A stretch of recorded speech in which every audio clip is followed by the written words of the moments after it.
how fast can you be a millionaire? So there's lots of different ways to get to be a millionaire. One of the things that I love reading is Robert Kiyosaki. He kind of lays out the 4 different paths of earning money. So the typical one we all know is job, trading time for money. You work a certain amount of hours a week, you get a certain amount of salary, which is fine. It's nice, it's secure, it's what we're used to, we get told what to do, so there's a nice clear path, and we feel secure in it because, the companies for the most part don't go away. As we've seen in this latest environment, people get laid off, corporations go under, businesses go under. It's not as secure as we initially thought it was going to be. And with pensions having gone away and with all this stuff, the quote-unquote nice job has transitioned. It's still a good job, but it's less secure than it was before, or at least the illusion of the security is now gone. So there's step number 2, trading time for money, or at least more money, is being self-employed. Because you're self-employed, you can keep more of the money, your time is now worth a little bit more. But we're still ultimately trading time for money. Then there's the leveraged incomes. This is where you start creating systems. So as a business owner, you create a system that makes money through other people or through an automated system, for example. So this is where we're starting to leverage. A little bit of time goes a long ways. Now we're trading a little bit of time for a lot more money. And then the 4th way is investor. This is where we start getting into passive income, where our money is working for us over a given time and we can remove ourselves from the equation, or at least very minimal time.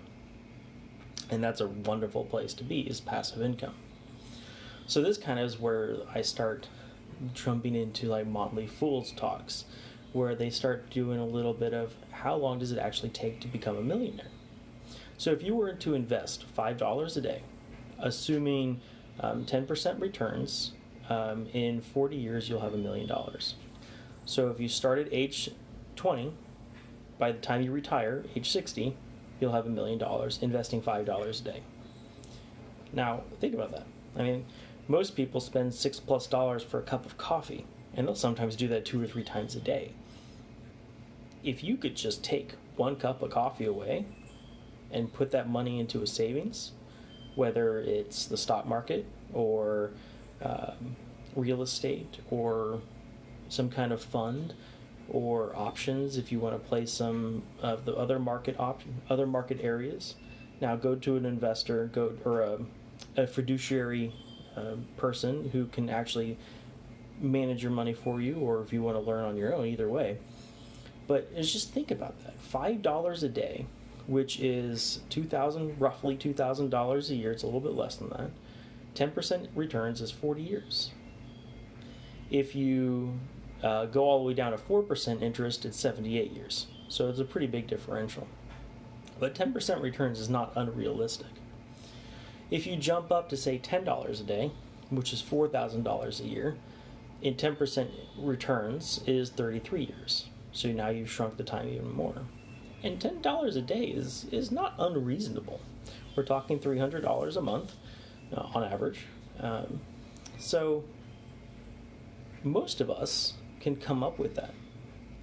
Lessen your phone bill, drop some cable television, change from cable television to Netflix, or drop it entirely.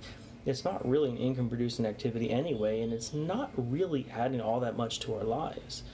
Reading a book is far better, or going outside, going into nature, working on ourselves, going to work out, being with friends.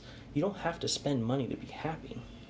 All the money we spend are generally on distractions. They don't really make us happy.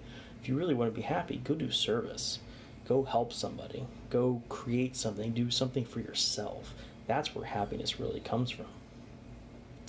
We kind of lose that connection within our Western society a little bit, because we have that keeping up with the Joneses and keeping up with impressions and all that stuff, but that really doesn't bring us all that much happiness. So if you jump up to $20 a day, which is about $7,000 a year, we're down to 26 years. If you get up to $100 a day, which is about $36,000 a year, it'll take us 13 years. So you can really accelerate. And there's other things you can do to compound make more than 10% too, as well. So how do you do that? If you have a job, the easiest way is corporate matching. You're already doubling your money sometimes, or at least accelerating your money by the corporate matching. You can put, I think it's like 19.5 thousand into your 401k, or 26,000 if you're over 50, so you can do that catch-up plan.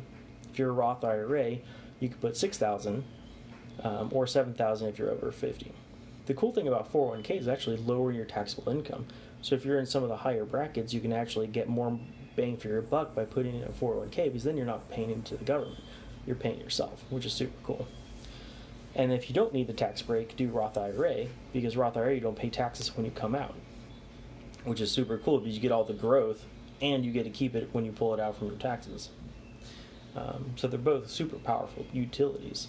And then, of course, you can get into real estate, all the write-offs and benefits from that as well. This is where a financial advisor really comes in. Reach out to a fiduciary one, make sure they're fiduciary, because it's no longer a legal requirement for them to be fiduciary. So just kind of be prepared for what that is. But just think about that. What could you do today to start saving $5 a day? And then figure out how to invest. Just $5 a day. So, super cool stuff. They have to do something a little bit different today. Hope you enjoyed. Let me know what you think in the comments, or send me a private message. I'd love to talk with you more. See you guys later.